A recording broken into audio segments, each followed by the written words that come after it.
Yes, one of the things that we realize, and in our discussion as unions, we want to know who was for the workers. So,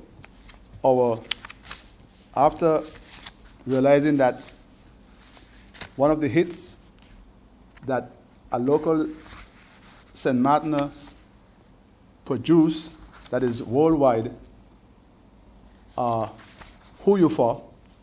We're asking our political leaders who they're for, as well as we're asking the state secretary who you for. Can you show a few of those things for the camera?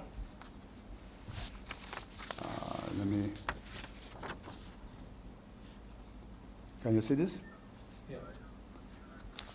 Okay.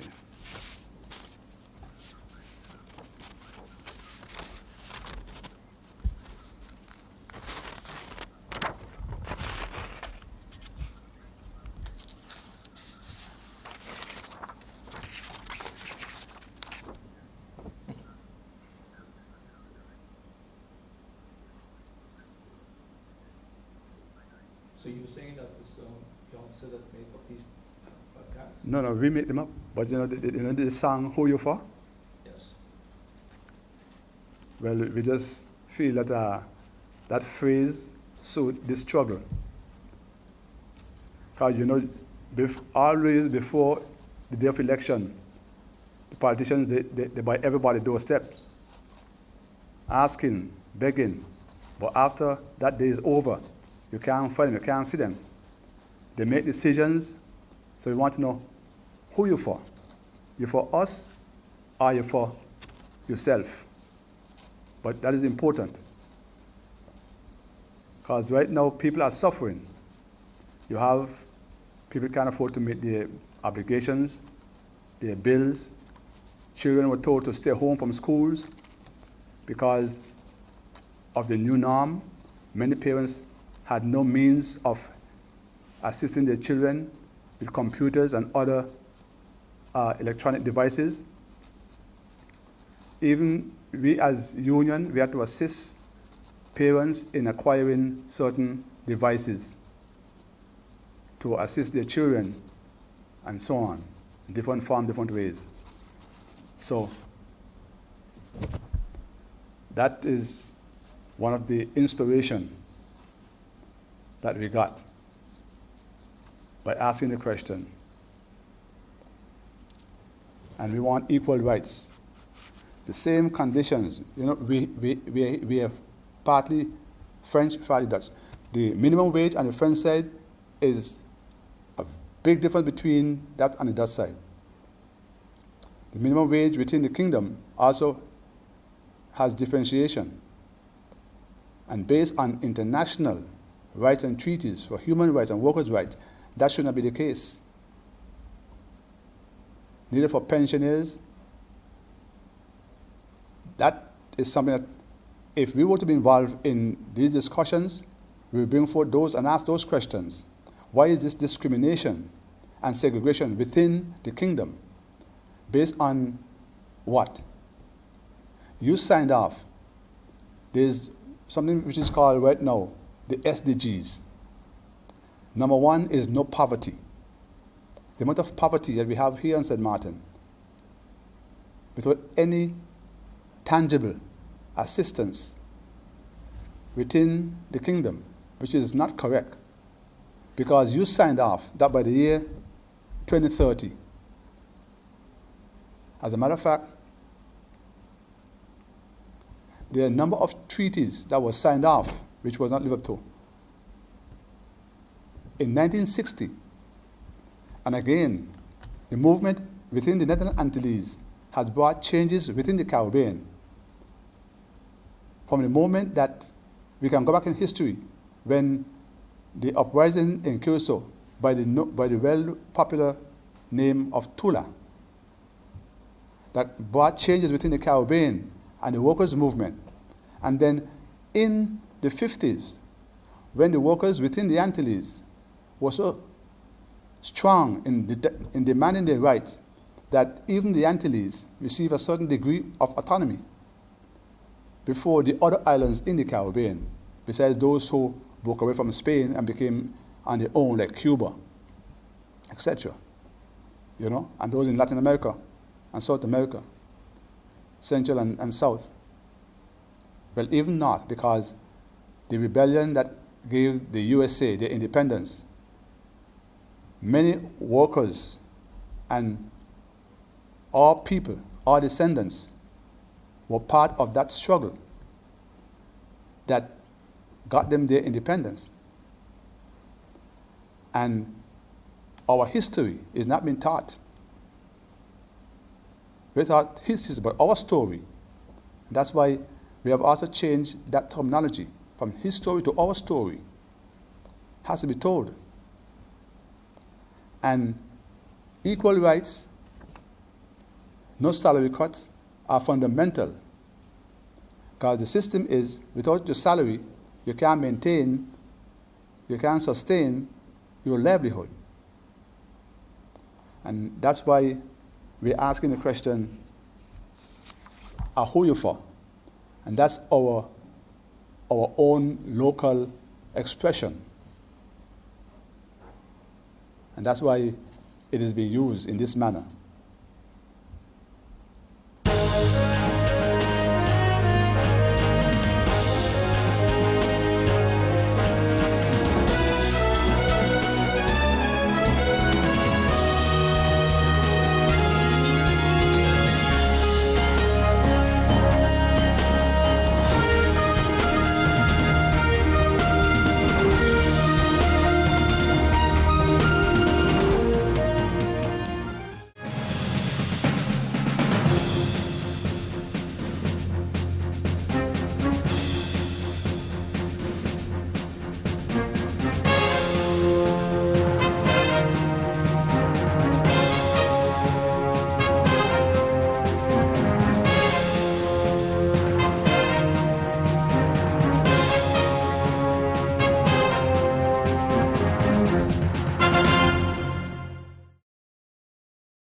New year, but still the social pensions in the kingdom are not equal.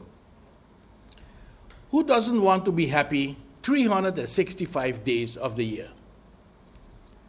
And how happy one can be with a little pension increase, which became law as of the 1st of July last year.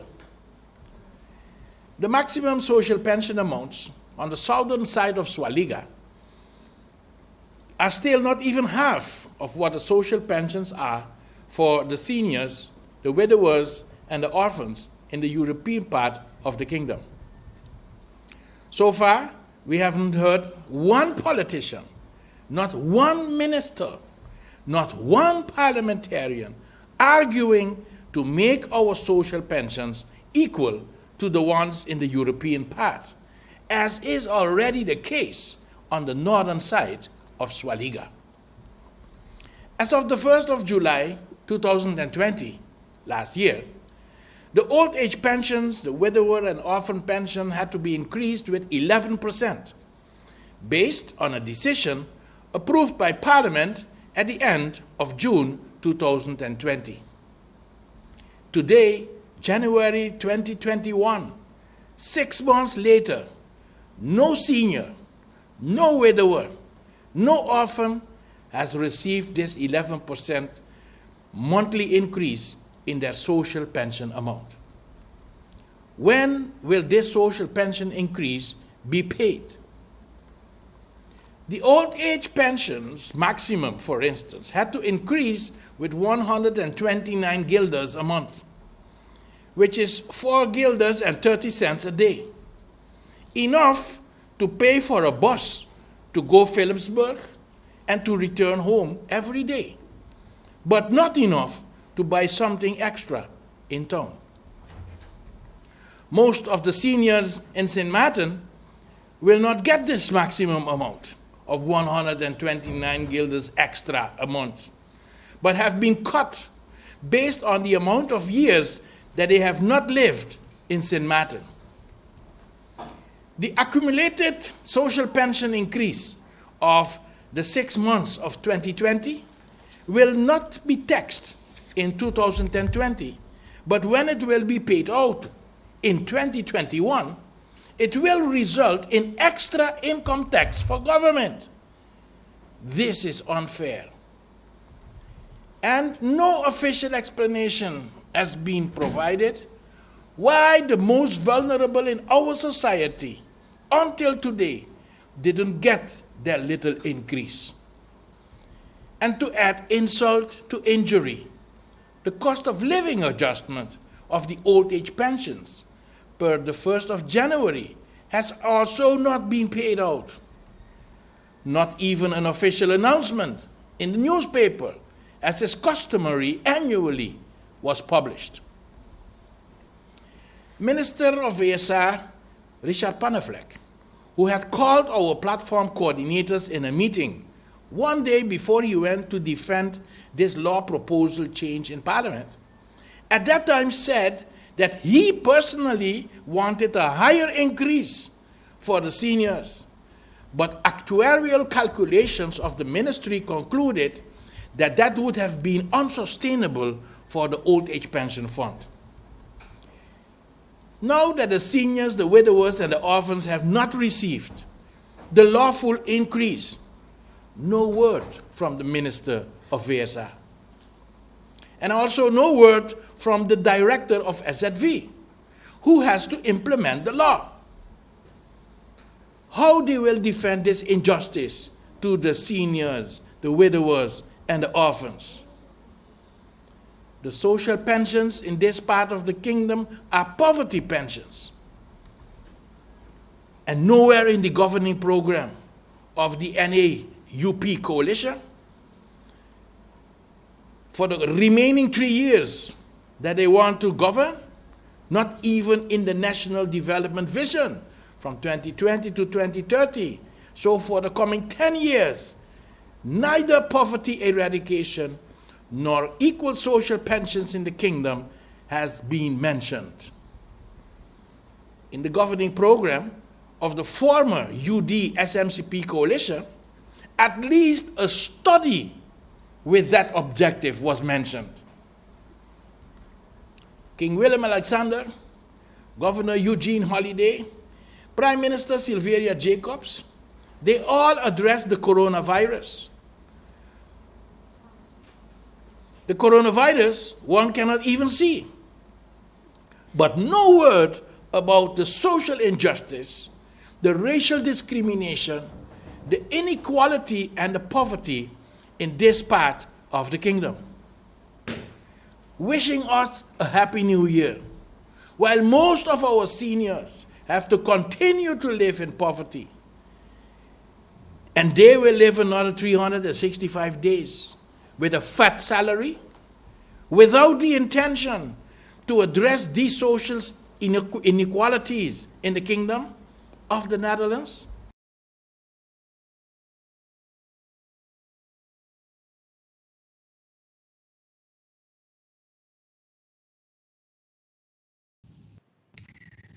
To update on the SER, the Social Economic Council, also known as the SER in the Dutch acronym, is an independent advisory organization on St. Martin. It consists of 3 representatives from employers' organizations, 3 from employees' organizations, and 3 independent experts. Since last year, upon swearing in March, it was made clear that the board, the SER, would be without a board as of April 30th. However, there was some challenge with the representation of the employers, as the organizations currently, prior to that, holding those functions were not necessarily representing all employers. So restructuring was set to take place, and that is why it has been on hold. The other members have been nominated and awaiting the 3 members of the employers organization. I'm pleased to say that all of the differences have been ironed out between the 2 groups. We still have 2 employers associations, and as such, we have finalized the national decrees which will be approved in the Council of Ministers meeting tomorrow to be sent on to His Excellency for signing and countersigned by myself, after which they will be informed that it is official and the SER board will continue to take up its much needed role in our society. I thank all for their patience in the meantime, and I look forward to the collaboration of the 9 members that will be then appointed, as well as their substitutes in representation of employers, employees, as well as the independent experts as proposed by government.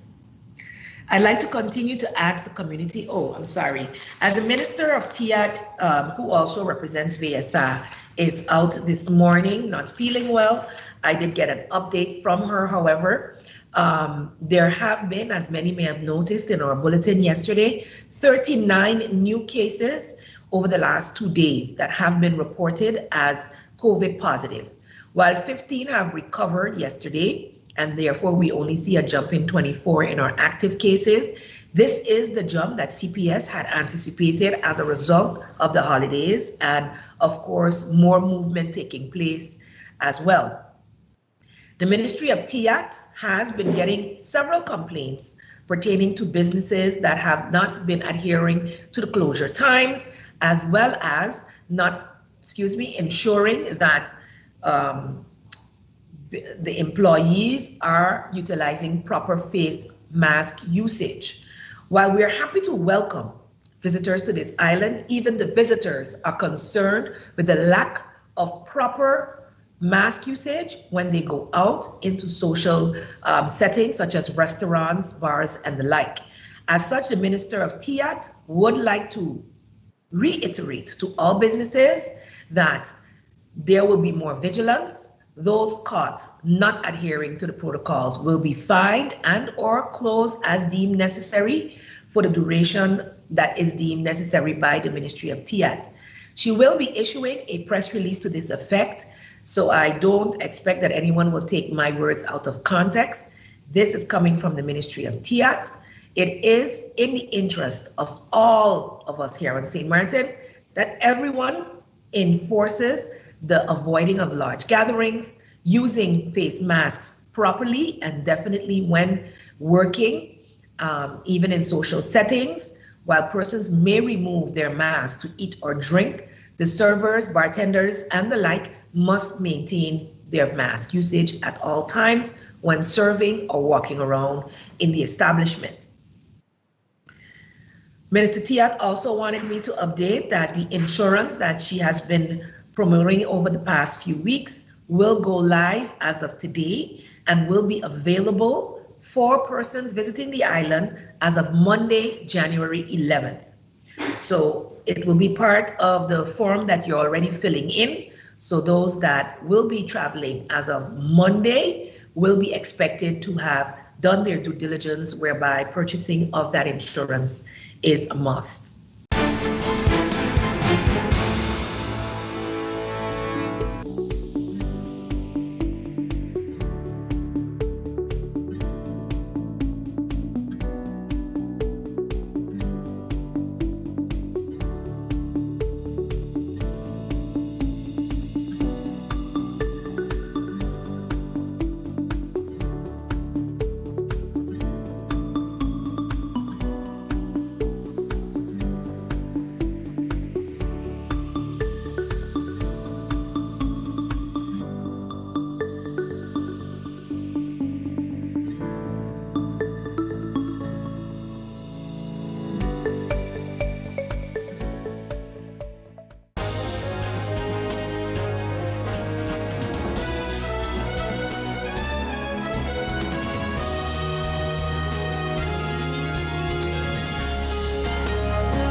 The innovative Banco Matico contactless smart card.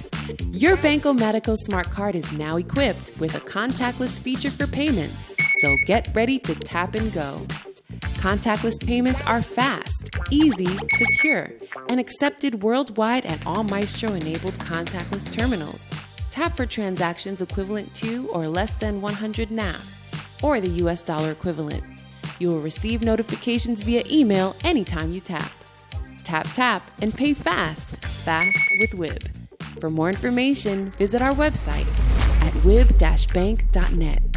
Tap and go with your partner in progress.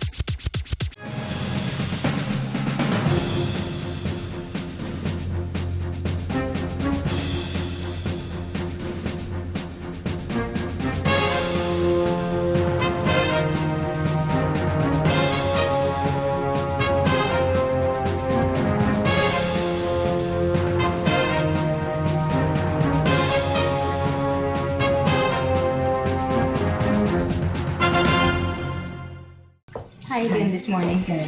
So, Rebecca, thank you for coming. I work as a psychologist at the Mental Health Foundation. I mainly see children and adolescents, but I also see adults. So whenever there's a crowd, that's when you're starting to feel Nervous. Okay.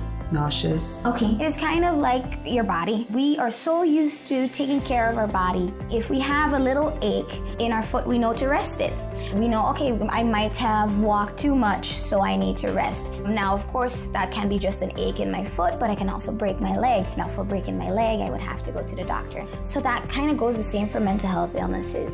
So you can come in for something little as, I'm really stressed out lately. What would you need? A little bit of rest. But someone can also come in with way more difficulties. We're not here to judge right or wrong, good or bad. Is it helpful for you? Fine. Is it not helpful for you?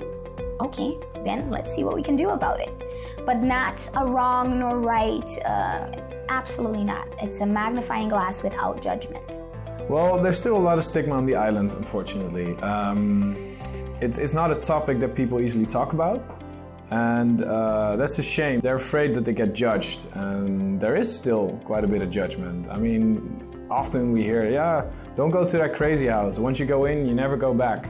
And it's just not true, We treat a lot of patients here, and a lot of them, we get back on their feet. Our goal at the Mental Health Foundation is for us to help you improve your life, for you to live a better, happier, and fuller life.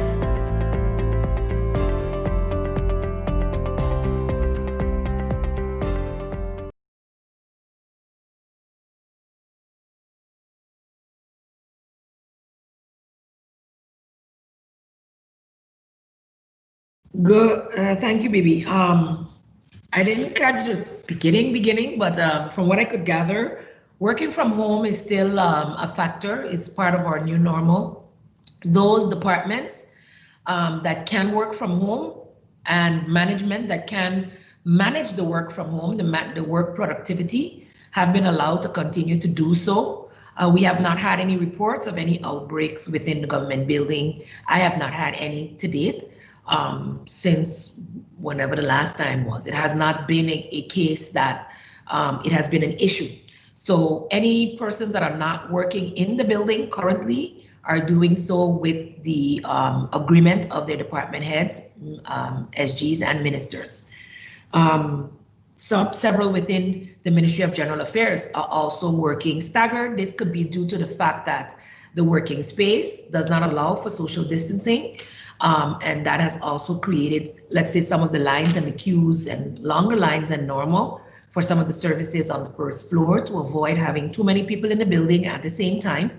But on all of the other floors, as long as the work can be done from home, and in fact, there are some ministers who are saying that they're seeing more productivity from certain departments since they are working from home.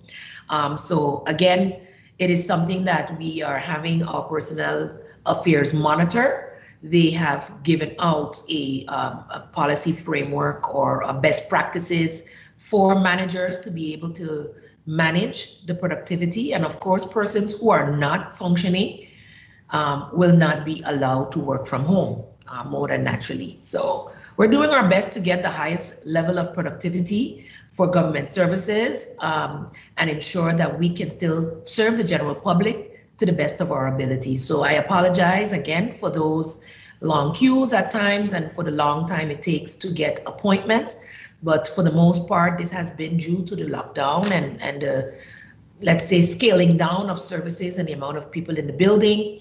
And even though we're doing some double bookings because some people do not make their appointments, it is still creating a long backlog. So I'm asking the people also through this question, BB, that when they make appointments, that they stick to them, and coming an hour later does not give you a right to that appointment. So you must be on time for your appointment. And we're seeing even with double bookings that sometimes there's not even the one person there. And then for the next hour, there are 4 people. So that becomes a problem. Let us try to be consequent. We are dealing with the new normal and we all have to adjust to it. I was messaging our Minister of Finance. There are several services coming online that can be paid online as well. Minister, I don't know if you want to add to that, to state specifically which, but that for sure, the driver's licensing is one of them that is coming online, that persons can pay online, which will mitigate the number of persons waiting in the main lobby downstairs. Thank you, and if Minister Arian wants to reiterate on that part, he can.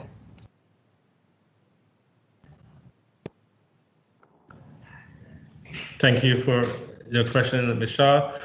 First, I'd also like to respond to Mrs. Civilian in regards to the deadline for the number plate. I said the first week of March. It's actually the last week it's February 28th is the deadline for the number plates. In regards to the online payments, as I've mentioned before, in 2020, we were working on the online payment systems for government to ease the amount of persons having to come to the government building, but also looking forward and using technology and automation, the right steps going forward for our country.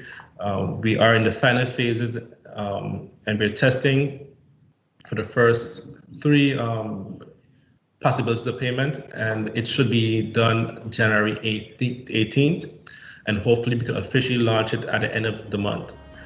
This will regard at least 4 payment services that we could pay for the government building, in the government building.